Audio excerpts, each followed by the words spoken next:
Hello everyone, welcome to Science Concepts Hub. In the last video, we discussed about force and pressure. We started the chapter. We discussed activity number 1, and today we are starting with the force. So let us start doing this chapter. First of all, we discussed in the last video that what is a force. Force क्या होता है इसमें हम देख रहे हैं. So first of all,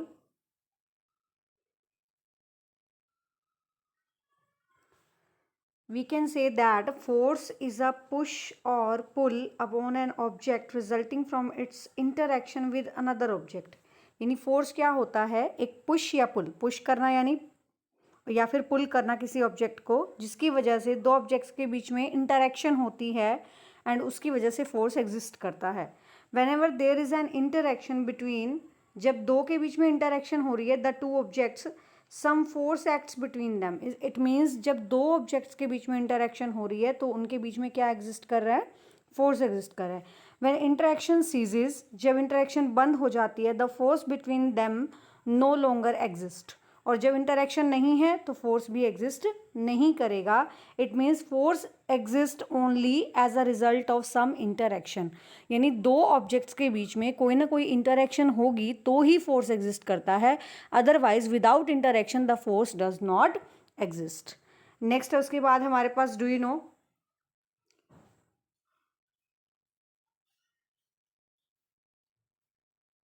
force does not always involve effort by living beings like human और animals.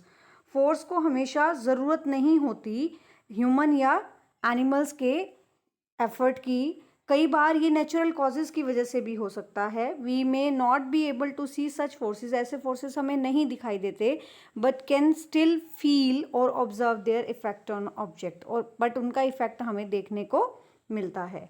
Next आता है, what are the effects of force? Very important question. What are different effects of force? ये exam में so many times this has been repeated. 3 marks question आ जाता है. Write various effects of force. force के effects बताने. सबसे पहला effect है change in state of motion.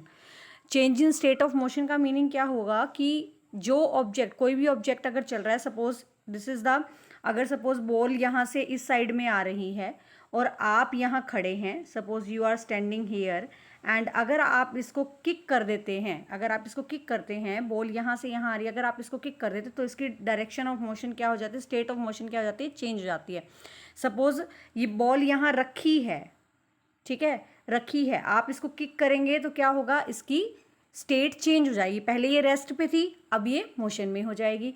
और अगर ये बॉल यहाँ से यहाँ आ रही है तो इसकी डायरेक्शन भी चेंज हो सकती है.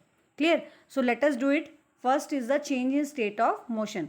अ change in either the speed of an object, या तो चेंज हो जाना किसी ऑब्जेक्ट के स्पीड में, और इट्स डायरेक्शन ऑफ मोशन, या फिर इसकी मोशन की डायरेक्शन में चेंज हो जाना. And these are the effects of force. ये दोनों ही क्या हैं, फोर्स के इफेक्ट्स हैं. Let us do the activity. देख लेते हैं हम इसकी एक्टिविटी में. Take a rubber ball. आपने एक रबर बॉल ली and place it on a smooth level surface. इसको एक टेबल पे या किसी भी स्मूथ लेवल सरफेस पे आपने रखा. Gently push the ball. आप बॉल को पुश कर रहे हैं. Suppose this is the diagram, you can see. ये पुश कर रहे हैं आप बॉल को. It starts to move. ये मूव करने लग जाती है. इट मीन्स क्या हुआ, पहले ये रेस्ट पे रखी थी, अब ये मूव करने लग गई. क्लियर? तो क्या होगा, ये क्या इसकी स्पीड में चेंज होगा? यस. क्या ये इंक्रीज होगी या डिक्रीज होगी? इंक्रीज होगी. पहले वो रखी हुई थी, मोशन में नहीं थी, now it is in the motion. Next आता है, roll the ball on the table. आपने बॉल को रोल किया top and now push again the motion of the ball. अब क्या किया आपने, सपोज बॉल इधर से इधर आ रही है, अब आपने उसको इस डायरेक्शन में पुश कर दिया. फिर यहाँ एक पर्सन है, उसने इसको इस डायरेक्शन में पुश कर दिया. तो क्या होगा, इससे क्या हो रही है, स्पीड भी चेंज हो रही है और डायरेक्शन भी चेंज हो रही है. जिस स्पीड से वो आ रही है उसकी स्पीड भी डिक्रीज होगी या इंक्रीज होगी, और उसकी डायरेक्शन भी चेंज हो जाएगी. It means whenever it comes to rest, पहले वो यहाँ से यहाँ आ रही है, आप उसको पुश करें, पहले वो रेस्ट में आएगी, फिर वो क्या हो जाएगी, उसकी डायरेक्शन चेंज हो जाती है. नेक्स्ट है इसके बाद हमारे पास, next push the ball at angle.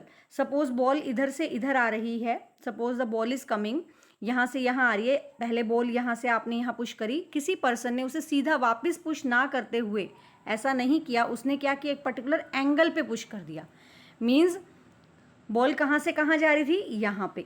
अब पुश किस डायरेक्शन में किया, इस डायरेक्शन में। इट मीन्स क्या हुआ कि एक पर्टिकुलर एंगल पे उसको पुश कर दिया गया। So if we change the angle of your hand with respect to the direction of motion, तो उससे क्या होगा, इससे डायरेक्शन ऑफ बॉल भी क्या हो जाती है, चेंज हो जाती है। तो इन बातों से हमें क्या पता चलता है, let us conclude the points from the above activity. We understand that a force applied on an object, force जो आपने किसी ऑब्जेक्ट पे अप्लाई किया है उसका क्या रिजल्ट आपको मिलेगा, तो answer will be what are the effects of force. Answer क्या आ जाएगा, force act on a body along its direction. अगर फोर्स सेम डायरेक्शन में लगाया जाता है, सपोज एक बॉल है, जिस डायरेक्शन में वो जा रही है उसी डायरेक्शन में आप उसको हिट कर देते हैं। ये बॉल है, ये बॉल इस डायरेक्शन में जा रही है, आपने यहाँ जा रही है, तो आप यहाँ खड़े हैं, suppose you are standing here, and आप इसको इसी डायरेक्शन में हिट कर देते, तो क्या होगा, speed will increase, speed will increase, clear, the speed of the body will increase if the direction of force on the body is opposite to the direction। suppose ये बॉल यहाँ है, यहाँ से यहाँ आ रही है, आप यहाँ खड़े हैं, ठीक है, आप यहाँ खड़े हैं, ये बॉल यहाँ से यहाँ आई, आपने इसको इस डायरेक्शन में पुश कर दिया, तो क्या होगा, इसकी जो डायरेक्शन है वो चेंज हो जाएगी, द स्पीड विल डिक्रीज। पहले उसकी स्पीड कम होगी जब वो इधर से इधर आ रही है, ठीक है, स्पीड कम होगी, फिर आप उसको अगर पुश कर रहे हैं इन द अपोजिट डायरेक्शन, तो क्या होगा, द स्पीड विल डिक्रीज, ठीक है। अगर आप फोर्स अप्लाई करें, सपोज आप पुश भी नहीं कर रहे हैं, अगर आप इसको रोकने की कोशिश करेंगे तो इसकी स्पीड क्या हो जाएगी, डिक्रीज हो जाएगी, clear. Third, in both the above cases the body object is suppose to be moving in a straight line. यहाँ पे स्ट्रेट लाइन में मूव कर रहा है, जैसे आ रही है जा रही है, ठीक है, इधर जा रही है या इधर जा रही है, ये एक स्ट्रेट लाइन में मोशन हो रहा है। अब तीसरा हमारे पास फैक्टर क्या आता है, if the force act an angle to the direction of motion. वो अभी मैंने आपको थोड़ी देर पहले एक बताया था कि सपोज एक बॉल है, यहाँ से यहाँ जा रही है, एक पर्सन है, उसने क्या किया, इसको ऐसे नहीं पुश करा, इसको इस डायरेक्शन पे पुश कर दिया, पर्टिकुलर एंगल पे पुश कर दिया, उससे क्या हुआ, direction will also change. So these are the result of force. अगर फोर्स सेम डायरेक्शन में लगता है स्पीड इंक्रीज हो जाएगी, अगर अपोजिट डायरेक्शन में लगता है तो स्पीड डिक्रीज हो जाएगी, और अगर किसी पर्टिकुलर एंगल पे फोर्स लगता है तो उसका इफेक्ट क्या होगा, the effect will be change in the direction of motion, clear. Next इसके बाद आता है हमारे पास, do you know when a very small body hits a very large body. जब एक छोटी सी बॉडी एक लार्ज बॉडी को हिट करती है, the force acting on both the bodies are equal but opposite in direction. Suppose आप एक, ये दीवार है, इस दीवार को सपोज आप पुश कर रहे हैं, आप स्मॉल बॉडी हैं, ठीक है, आप यहाँ से पुश कर रहे हैं इसको, आप स्मॉल बॉडी हैं, दीवार क्या है, वॉल क्या है, that is a large body. जब आप उसको पुश करेंगे तो जितना फोर्स आप लगा रहे हैं उतना ही फोर्स वो बॉडी लगा रही है, ठीक है। तो the force applied by both the bodies will be equal and opposite. ये दोनों क्या हो जाएंगे, इक्वल और अपोजिट, दोनों अपोजिट फोर्सेस हो जाएंगे। So our common experience also test. तो बेसिकली क्या होगा इसमें कि the effect of force in the small body is large as compare to the effect on the force on the larger body. दीवार तो नहीं हिलेगी लेकिन आपके हाथों में ज़रूर दर्द हो जाएगा, ठीक है। जब एक स्मॉल बॉडी लार्ज बॉडी पे फोर्स अप्लाई करती है तो क्या हुआ, इक्वल एंड अपोजिट फोर्स लगता है, जिसकी वजह से क्या होगा, the body may not move नहीं कर सकती, फोर्स इक्विवेलेंट फोर्स 0 होता है। दीवार तो नहीं हिलेगी बट वी में हमारे हाथों में दर्द होने लग जाएगा, क्लियर। नेक्स्ट उसके बाद है, our common experience also tell us many a times the application of force does not result in a change in the state of rest और मोशन ऑफ द बॉडी। हमारा जो कॉमन एक्सपीरियंस है वो हमें ये भी बताता है कि कई बार जो आपकी फोर्स जब आप अप्लाई करते हैं उसकी वजह से चेंज नहीं होता, ना रेस्ट में ना ही मोशन में। For example, we do not observe any motion when we try to push a heavy stone. जब आप एक हैवी स्टोन को या वॉल को पुश करते हैं तो उसमें आपको कोई भी इफेक्ट नहीं दिखाई देता। So a force may therefore always succeed in bringing a change in the state। it means जो फोर्स है वो हमेशा सक्सेस उसकी हमें मिलेगी कि आप उसमें या तो मोशन चेंज करेंगे या डायरेक्शन चेंज करेंगे या उसकी शेप साइज भी चेंज कर सकते हैं। नेक्स्ट आता है हमारे पास change in size and shape. अब हम क्या करेंगे, let us do, we know that to make a chapati. आपकी मम्मा जब चपाती बनाती है तो क्या बनाती है, गोला सा ले लेती हैं आटे का डो का, ठीक है, और फिर उसको बेलती हैं बेलन के ऊपर। बेलन की हेल्प से जब उसको बेला जाता है तो वो एक चपाती की शेप उसकी चेंज हो जाती है। We first take some dough, आप डो लेते हैं, then roll it between the palms, उसको पाम के अंदर फिर रोल करते हैं। And we can also change the shape of inflated balloon. Balloon भी आप देखते हैं, नॉर्मल बलून आपको दिखाई देगा कुछ ऐसा शेप का होता है, ठीक है, फिर बाद में जब आप इसको इन्फ्लेट करते हैं तो ये पूरा का पूरा फूल जाता है, ठीक है। तो इस तरह से शेप इसकी भी चेंज हो सकती है क्योंकि आप फोर्स अप्लाई कर रहे हैं, ठीक है। So we can also change the shape of inflated balloon by gently pressing it between our palms. Some of us might had a chance to observe the potter at work. आपने potter को देखा होगा। Potter कौन होते हैं? बर्तन बनाने वाले होते हैं जो मिट्टी के बर्तन बनाते हैं।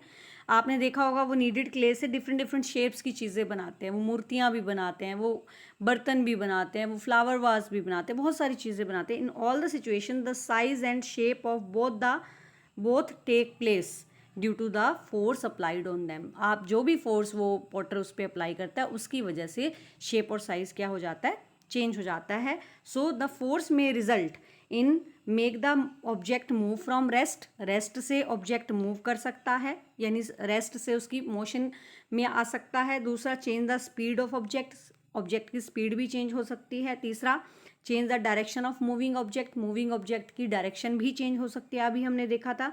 Bring a change in size and shape of object, object के साइज और शेप में भी चेंज आ सकता है।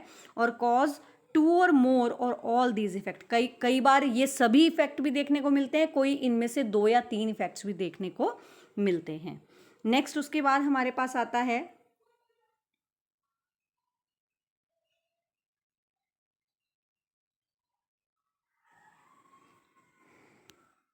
Activity 3, try to analyse this situation. इन सिचुएशंस के बारे में देखिए। एक बैट्समैन क्या करता है, देखिए आपको ये दिखाई दे रहा है बैट्समैन, ये क्या करता है? If hit a cricket ball for a 6 के लिए जो हिट करता है तो उसमें क्या होगा? बताइए फटाफट से क्या होगा। देखो सबसे पहले तो स्टेट ऑफ मोशन चेंज होएगी, डायरेक्शन चेंज होएगी। जब आपकी तरफ बॉल आ रही है, बैट्समैन उसको हिट कर रहा है, तो ये बैट्समैन है, सपोज बॉल यहाँ से यहाँ गई तो इसने हिट किया किसके लिए? 6 के लिए, है ना। तो क्या हुई? ये इस डायरेक्शन में बॉल जा रही थी और गई कहाँ? वापस opposite direction. It means direction change हुई, है ना। स्टेट ऑफ मोशन चेंज हुई, डायरेक्शन चेंज हुई, ये सब स्पीड चेंज होगी, सब कुछ चेंज हो रहा है, लेकिन शेप चेंज नहीं होती। बॉल जो है वो एज सच रहती है। क्लियर। उसके बाद नेक्स्ट हमारे पास आता है अ गोल कीपर सेव्स अ गोल। जब एक गोल कीपर जो है एक नेट के अंदर, जब गोल कीपर इस गोल को बचाता है अपनी तरफ से, तो क्या होगा? किक करेगा तो उसमें भी सेम यही चीज़ें आती हैं। उसकी डायरेक्शन चेंज होगी, डायरेक्शन ऑफ मोशन चेंज होगी, स्टेट ऑफ मोशन चेंज होगी, डायरेक्शन चेंज होगी, ये सब चीज़ें देखने को मिलती हैं। नेक्स्ट इसके बाद हमारे पास आएगा do you know an object continues to be in motion. एक ऑब्जेक्ट जो होता है, क्या हमें पता है इस बारे में कि एक ऑब्जेक्ट जो है वो मोशन में रहता है with the same speed and in the same direction, जब तक उसके ऊपर कोई फोर्स ना लगाया जाए। आपकी गाड़ी जब चल रही है, गाड़ी चला रहे हो आप लोग, आपके पापा को या आपके घर में किसी मेंबर को आपने गाड़ी चलाते हुए देखा है, तो आपने देखा होगा जब तक ब्रेक अप्लाई नहीं करते तब तक गाड़ी की स्पीड कम या ज़्यादा नहीं हो सकती। तो एक ऑब्जेक्ट जो जिस स्पीड में चल रहा है वो उसी स्पीड में चलता रहता है जब तक उसके ऊपर कोई और फोर्स नहीं लगता, unless acted upon bye unbalanced force. कोई भी अनबैलेंस्ड फोर्स जब तक उस पर नहीं लगता तब तक the speed does not change. It is a natural tendency of an object to resist any change in their state of rest of motion. ये एक नेचुरल टेंडेंसी होती है ऑब्जेक्ट की कि वो अपनी शेप को, साइज को, रेस्ट मोशन को चेंज नहीं करने देना चाहते। And this is known as law of inertia. This is the law of motion, first law of motion, जो हमें ये कहती है कोई भी बॉडी तब तक रेस्ट पे रहती है जब तक उसके ऊपर कोई फोर्स ना लगाया जाए। अगर वो मोशन में है तो वो मोशन में रहती है जब तक उसके ऊपर कोई फोर्स अप्लाई ना किया जाए। यानी हम किसी बॉडी की स्टेट ऑफ रेस्ट और मोशन को तब तक चेंज नहीं कर सकते जब तक हम उसके ऊपर कोई फोर्स नहीं लगाते। क्लियर। आज के लिए इतना ही। नेक्स्ट हम डिस्कस करेंगे in the next video. Till then take care, stay safe, stay home, have a nice day.